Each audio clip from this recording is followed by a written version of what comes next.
안녕하세요. 다산에듀 원장 전병칠입니다. 2022년도 2회 전기기능사 필기 CBT 보건 문제를 이제부터 저와 함께 60문제 핵심만 간추려서 풀어보겠습니다. 내용을 한번 제가 쭉 살펴보니 여러분 한 두세 개 정도 아주 어려운 공식이 나오는 것 빼고는 아마 기초를 충분하게 공부하시고 저와 같이 함께 학습을 이어오셨다면 아마 다 쉽게 풀 수 있는 문제로 생각이 듭니다. 지금부터 저는 편의상 전기 이론 20개, 전기 기기 20개, 전기 설비 20개, 자 이렇게 총 60문제를 순서대로 풀겠습니다. 여러분도 저와 함께 푸시면서 여러분은 세 가지로 체크를 하셔야 돼요. 첫 번째, 내가 확실하게 아는 문제다라고 하는 것을 여기 교재에다가 체크해 주시고, 두 번째, 이거 좀 아리송한데, 자 이거는 좀 한두 번 더 확실하게 봐야 될 것 같은데, 이거는 들을 때는 알겠는데, 그러니까 이 들어서는 알겠는데 막상 풀려고 하면 잘 안 풀리는데 하는 문제로 또 체크를 해주시고, 마지막 세 번째, 야 이건 도저히 모르겠다, 야 이거 좀 너무 안 풀린다 라고 하는 식으로 표기를 꼭 해두십시오. 그래서 여러분이 공부를 할 때에는 어떤 것을 중심으로 하냐면 완전히 아는 문제는 빼고 완전히 어렵다 싶은 것도 빼고 중간에 아리송한 문제들을 온전히 내 것으로 만드는 것, 그것이 바로 자격증 시험을 공부할 때 하는 첫 번째 여러분 학습 방법입니다. 그런 부분을 여러분 잘 이해해 주시고, 그럼 지금부터 문제를 풀어보겠습니다. 자, 1번.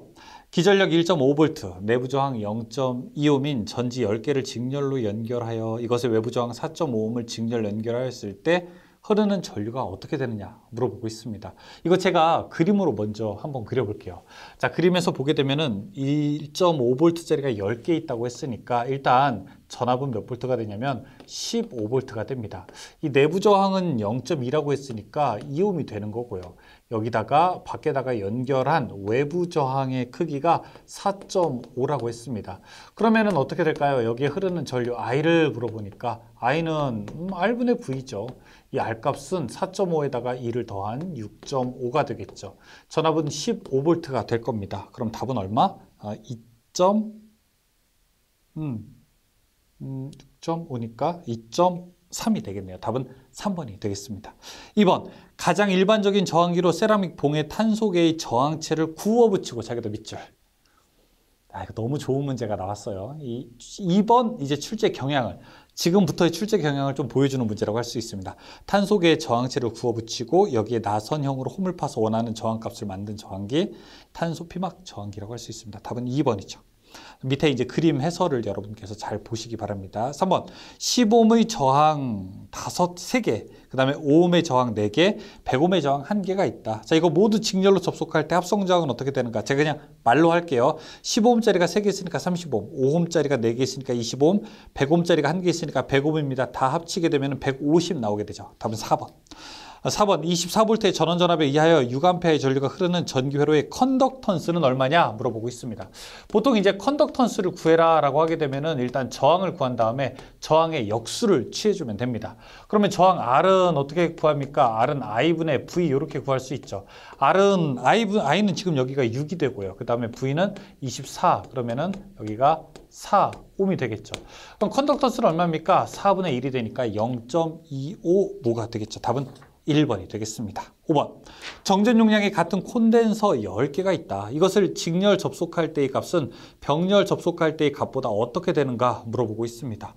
자, 만약에 정전 용량이 같은 콘덴서 10개가 있다고 해볼게요. 예를 들어 10페러짜리라고 한번 해볼까요? 그러면 10개가 만약에 직렬로 돼 있으면은 10개가 얼만큼일까요?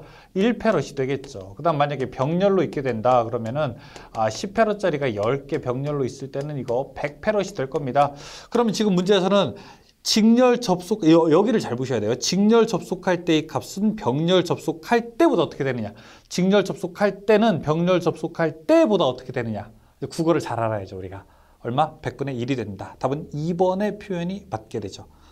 6번, 어느 가정집에서 220V, 60W 전등 10개를 20시간 동안 사용했을 때 전력량은 어떻게 됩니까? 자, 6번 물어보게 됩니다.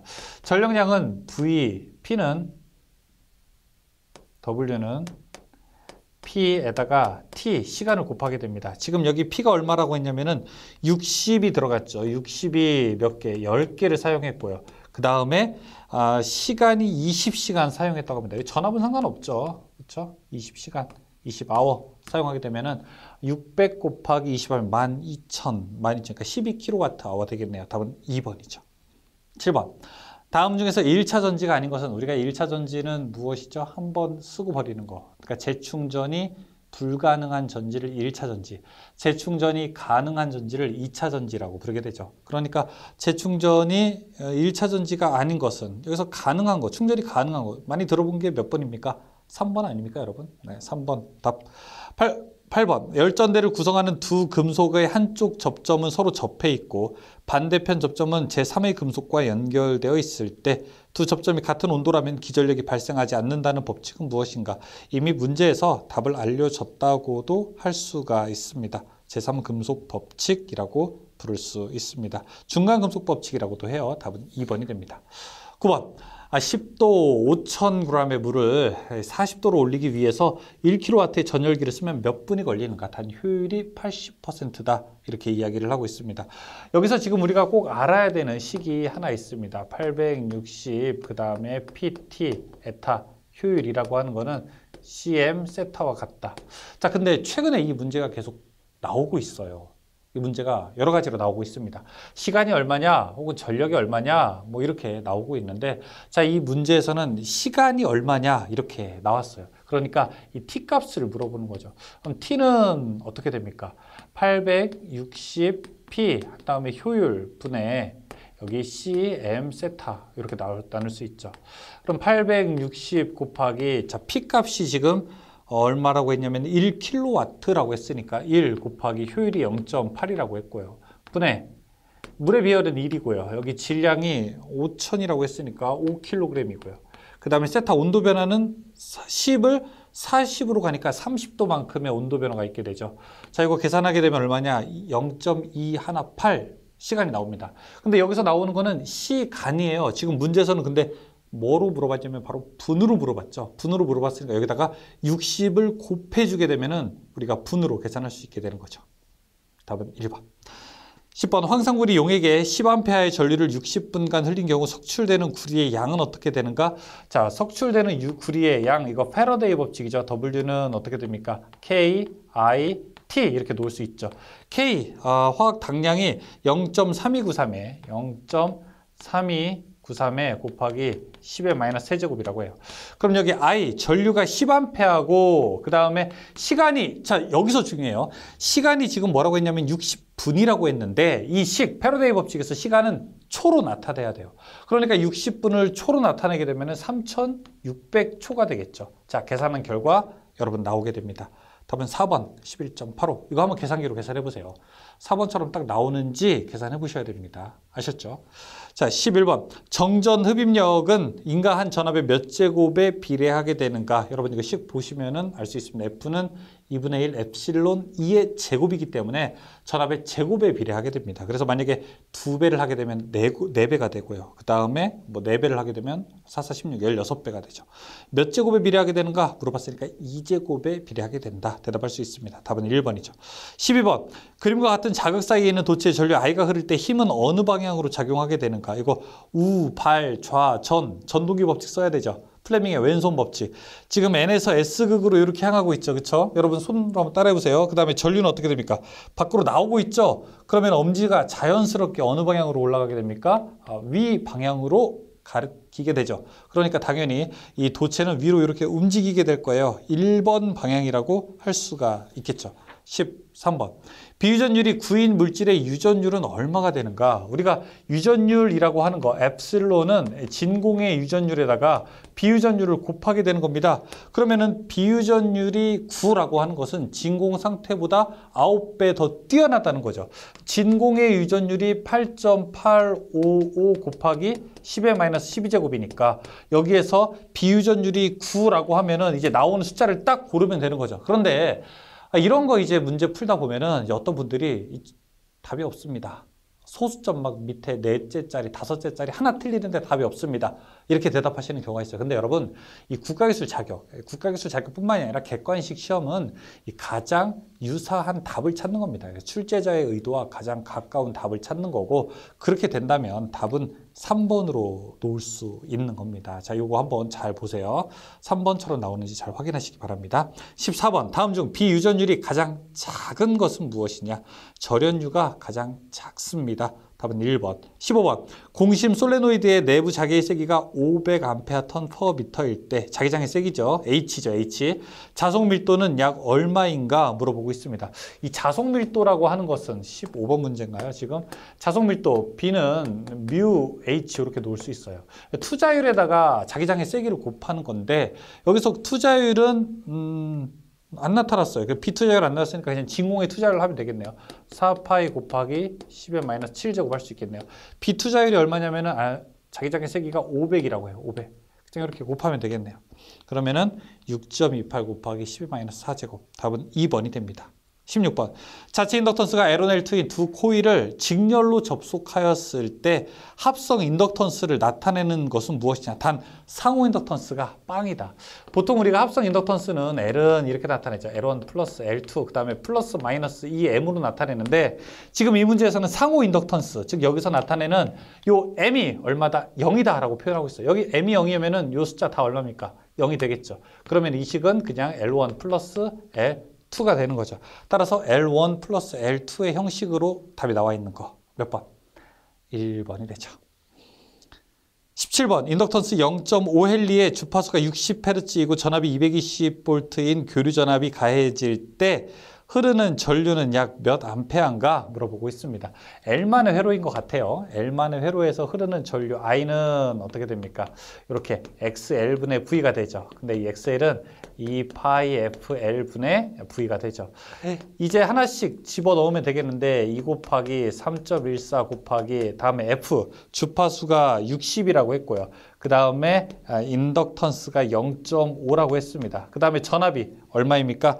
전압이 220이라고 했으니까 그냥 이거 그대로 풀면 되겠죠. 그대로 풀게 되면 얼마가 나올까요? 답은 4번 1.17. 18번. RLC 직렬 회로에서 임피던스의 크기를 나타낸 식은 어떻게 되는가? RLC 임피던스. 임피던스는 자 이렇게 우리가 삼각함수로 놓을 수 있어서 여기가 임피던스, 여기가 R, 그 다음에 여기가 X 이렇게 표현할 수 있죠. 임피던스의 제곱이라는 것은 저항의 제곱과 플러스 리액턴스의 제곱으로 놓을 수 있죠. 그럼 임피던스는 이렇게 루트 R의 제곱 플러스 그 다음에 XL 마이너스 XC의 제곱이다. 자, 이렇게 놓을 수 있죠. 자, 여기가 해당이 되는 거. 답은 3번이 됩니다.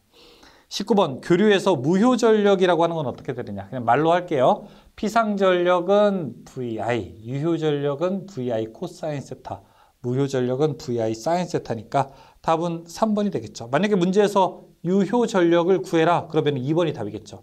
만약에 문제에서 피상전력을 구해라. 그러면 1번이 답이었겠죠. 20번. 평균값은 최대값에 몇을 곱해야 되는가 물어보고 있습니다. 자, 여기 최대가 있고 최대에서 실효로 가는 방법이 있고 그 다음에 최대에서 평균으로 가는 방법이 있습니다. 이 최대에서 실효로 가려면은 곱하기 얼마? 0.707을 해줘야 되고요.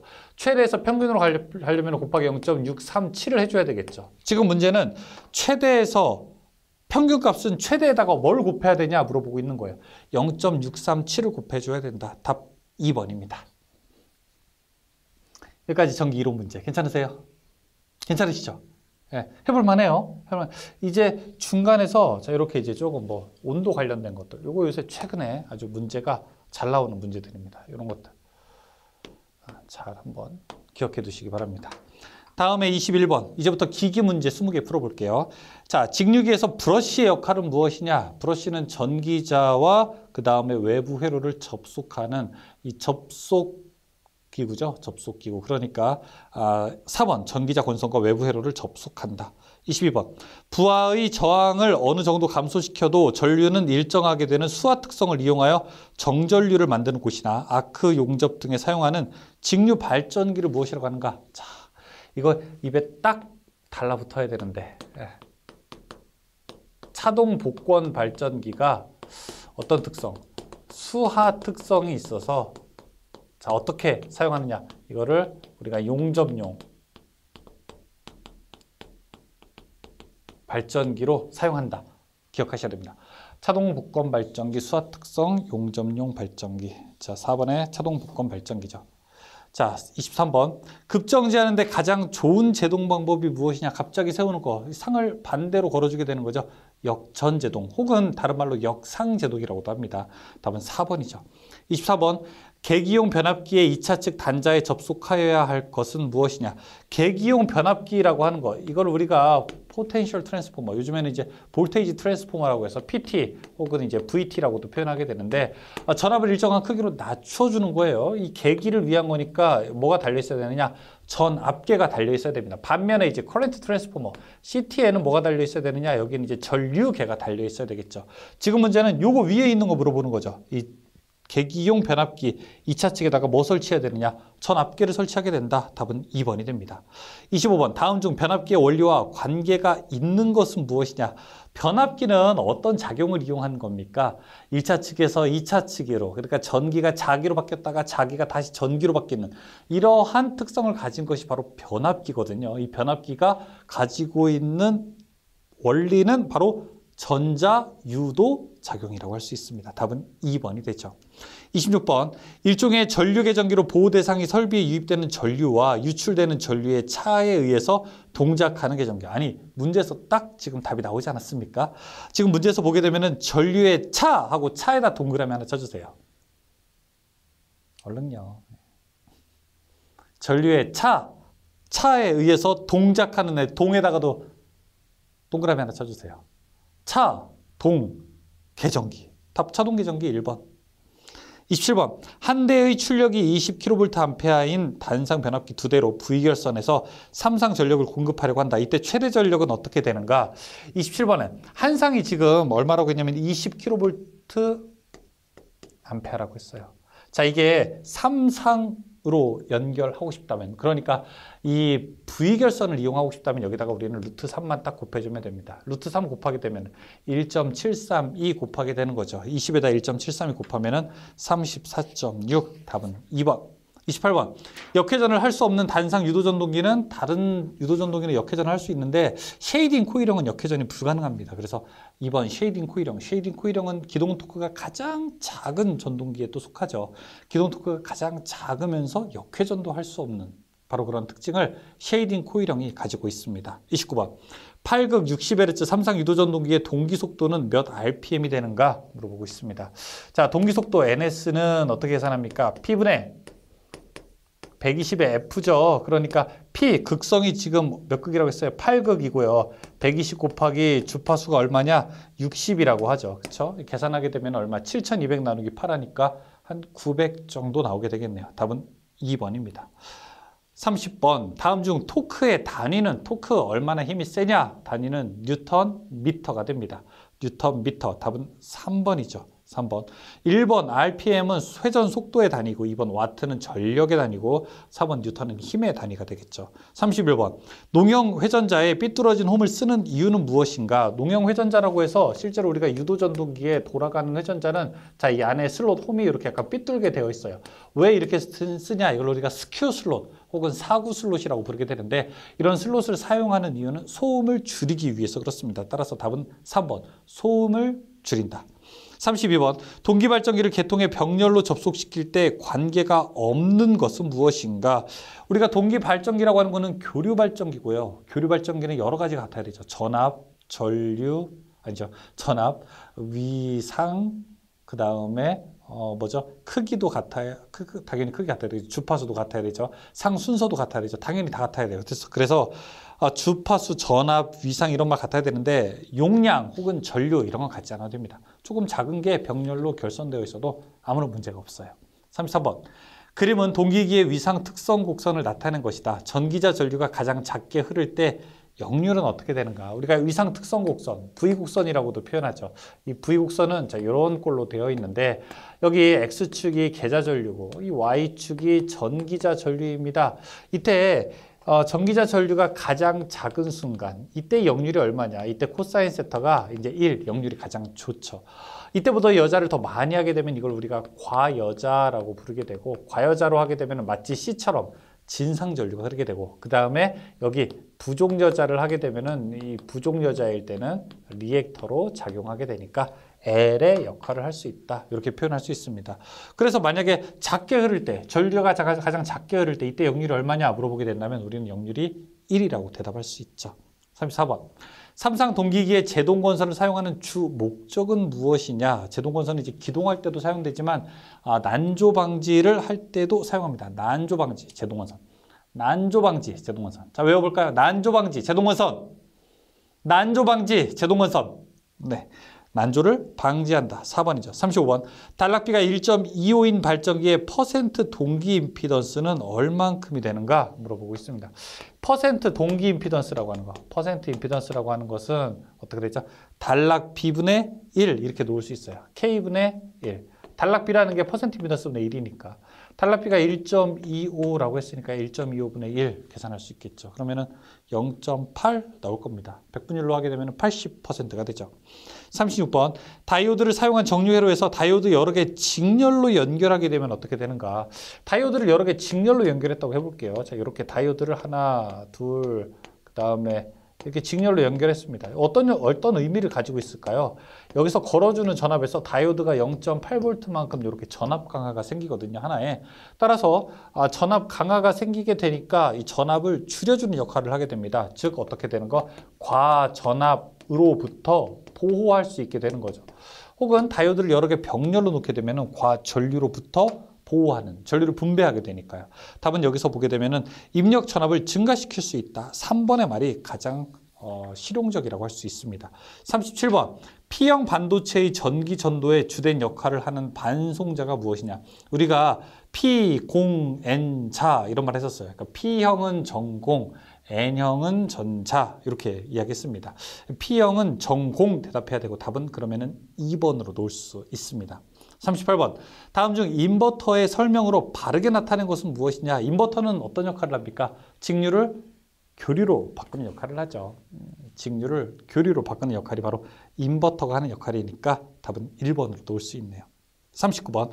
트라이에게 기호는 어떻게 되는가? 3번처럼 보이는 것이 트라이. 이거는 딱 보자마자 알 수 있죠. 그렇죠? 3번이 바로 트라이액이 되겠습니다. 40번. 삼상 전파 정류 회로에서 출력 전압의 평균값은 우리가 정류 회로를 놓을 수 있는데 자, 여기를 제가 반파라고 하고요. 여기를 이제 전파라고 해볼게요. 여기를 이제 단상이라고 하고요. 여기를 이제 삼상이라고 해보겠습니다. 그럼 단상 반파의 경우에는 0.45가 출력이 되고 단상 전파일 때는 0.9, 삼상 반파일 때는 1.17, 삼상 전파일 때는 1.35가 출력이 되죠. 지금 문제는 삼상 전파를 물어보고 있으니까 자, 요게 이제 답이 되겠죠. 입력한 것에 1.35배가 출력이 되는 겁니다. 답은 4번이 될 수 있죠. 다음에는 이제 기기 문제 풀어보겠습니다. 설비 문제 풀어보겠습니다. 기기는 어땠나요? 기기도 뭐 크게 어렵지 않으셨죠? 괜찮죠? 이 V결선 이런 거는 꼭 나오는 것 같아요. 그렇죠? 동기속도도 역시 마찬가지고요. 다음에 41번. S형 슬리브에 의한 직선 접속 시 몇 번 이상 꼬아야 하는가? 밑에 이제 해설 보시게 되면은 여러분이 S형 슬리브가 어떤 모양으로 생겼는지를 알 수 있고요. 이런 모양인 경우에는 보통 우리가 2번 이상 꼬아야 완전 접속된다. 설명할 수 있습니다. 답은 1번이 되죠. 42번. 전선에 일정량 이상의 전류가 흘러서 온도가 높아지면 어쩌게 된다.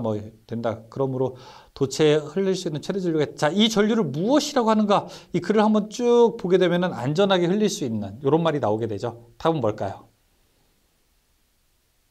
여러분 이건 아실 건데 답은 딱 4번 이렇게 놓을 수 있죠. 43번.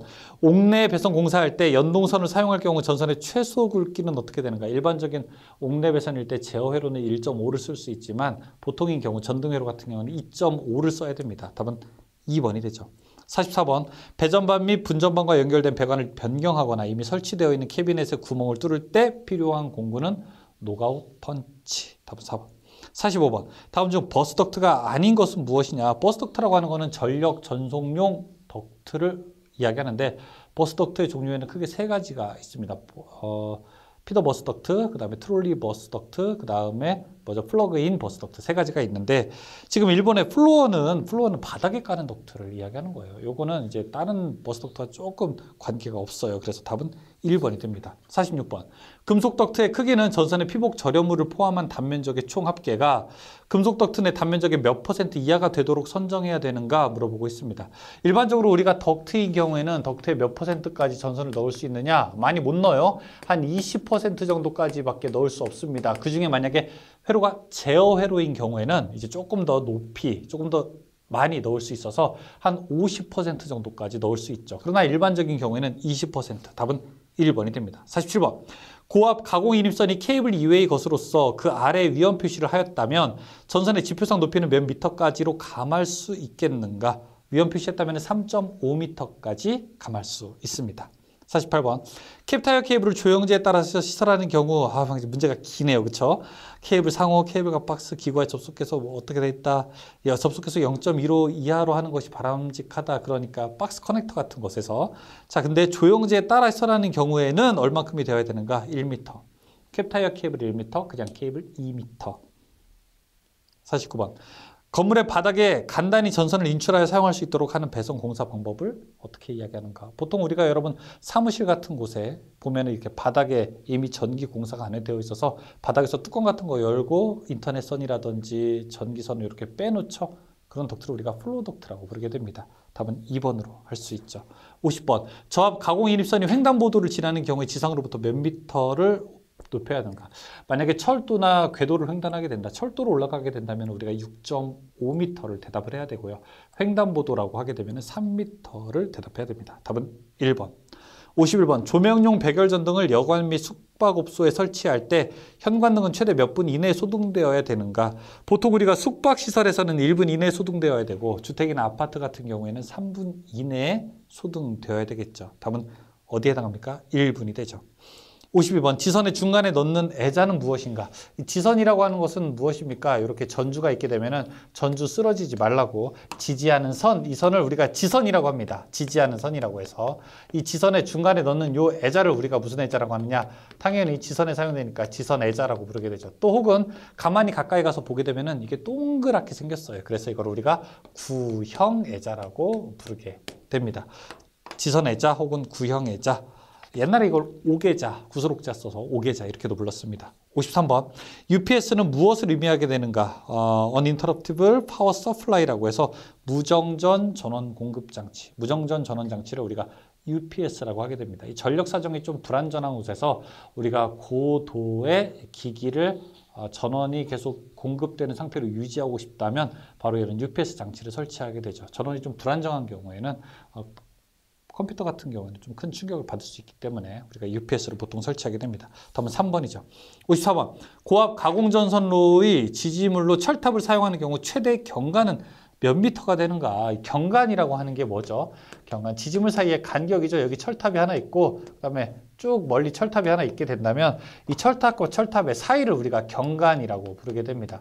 이 경관은 최대 얼마큼이 됩니까? 철탑인 경우에는요. 최대 600m까지 갈 수가 있습니다. 만약에 보안공사, 안전을 좀 보강해야 된다. 그렇다고 할 때는 이게 최대 400m까지도 갈 수 있습니다. 55번. 전선의 약호 중에서 경동선을 나타내는 것은 무엇인가? MI는 미네랄 인슐레이션, 그 다음에 NR은 비닐 절연 네온, 그 다음에 OC는 오개형 가교 폴리에틸렌 절연 전선을 뜻하게 되는데 H가 경동선을 뜻하게 됩니다. 그래서 4번 H 대답할 수 있어요. 56번. 점유 면적이 좁고 운전 보수에 안전하며 공장, 빌딩 등의 전기실에 많이 사용되는 배전반은 어떤 것인가? 이걸 우리가 캐비넷처럼 생긴 거라고 해서 큐비클형이라고 볼 수 있죠. 지금은 이제 전기실 가면 대부분 다 이렇게 캐비넷에 전기 기계 기구가 다 이렇게 들어가 있죠. 그걸 우리가 큐비클형이라고 부르게 됩니다. 57번. 전압 22.9kV Y 이하의 배전선로에서 수전하는 설비의 필액이 전격 전압은 몇 볼트가 되는가 물어보고 있습니다. 필액이 전격 전압은 몇 볼트가 되는가? 우리 22.9일 때는 18kV짜리를 사용하고 있습니다. 답은 1번. 58번. 사람의 전기 감전을 방지하기 위하여 설치하는 주택용 누전 차단기는 전격 감도 전류와 동작 시간이 얼마 이하여야 하는가 물어보겠습니다. 집에서는 우리가 인체 감전 방지를 위해서 누전 차단기를 설치하게 됩니다. 이 누전 차단기는 사람이 조금이라도 위험하게 되면 바로 동작돼야 되기 때문에 동작하는 전격 감도 전류와 그다음에 시간을 규정화하고 있습니다. 이때 시간은 0.03초 이내에 동작되어야 되고 전격 감도 전류는 30mA, 즉 입력과 출력이 0.03A 이상 차이가 나게 되면은 바로 동작되어야 됩니다. 30mA 0.03초. 답은 2번이 되겠습니다. 59번. 작업 면상 필요한 장소로서 어떤 특별한 면을 부분 조명하는 방식을 무엇이라고 하는가? 예를 들어 수술대라든지 아니면 뭐 시계 고치는 데서 딱 이렇게 조명이라든지 아니면은 저기 예전에 우리가 감옥 같은 데서 영화 보면은 막 죄수 탈출하는데 이렇게 막 돌리게 되는 것처럼 서치라이트 같은 거 이런 것들을 우리가 국부 조명 일부분만 강조해서 한다고 해서 국부 조명이라고 하죠. 반대로 이제 거실 같은 곳에 사용하는 것은 전체적으로 밝게 하는 의미로서 우리가 전반 조명이라고 합니다. 여기는 이제 작업 면상 필요한 특별한 부분이라고 되어 있으니까 1번의 국부 조명이 됩니다. 60번 조명에서 칸델라라고 하는 것은 무엇의 단위일까요? 첫 번째는 휘도라고 나와 있는데 이 휘도는 칸델라 퍼 제곱미터라고 해서 이거 니트가 단위로 쓰이고요. 조도는 럭스, 그 다음에 광도가 칸델라고 광속 발산도는 레드럭스라고 부르게 됩니다. 답은 여기 3번이 되겠습니다. 자, 여기까지 우리가 전체적으로 문제를 살펴봤는데 22년도 2회에는 아주 복잡하게 계산하는 것보다 훨씬 더 이해 중심의 문제들이 많이 나왔어요. 아마 역대급인 것 같아요. 여러분이 천천히 공부를 하시게 되면 충분하게 풀 수 있는 문제인데 중간중간 헷갈리는 문제들도 하나씩 나와 있으니까 여러분이 제가 아까 처음에 말씀드렸던 것처럼 완벽하게 아는 문제 과감하게 X 치시고요. 좀 아리송하다라고 하는 거 이렇게 빗금 치셔서 지금부터는 빗금 친 것을 완벽하게 내 것으로 만드는 학습 방법으로 공부를 하시기 바라겠습니다. 여기 문제 혹시 다 푸시게 되면은 이제 22년 1회 문제도 푸시고 그 앞에 것도 하나씩 이렇게 역순으로 넘어가시면서 여러분이 시험 볼 때 딱 60점 맞아서 합격할 거 아니잖아요. 그렇죠? 모르잖아요. 그러니까 온전하게 완전하게 내가 하여간 최대한 시험 볼 때까지 최선을 다한다라고 하는 생각으로 공부를 해주시기 바라겠습니다. 그러한 공부 습관이 이후에 또 더 어려운 난이도의 공부들, 그 다음에 또 다른 종목들의 공부에도 도움이 될 겁니다. 저는 설명 여기서 마치겠습니다. 고맙습니다.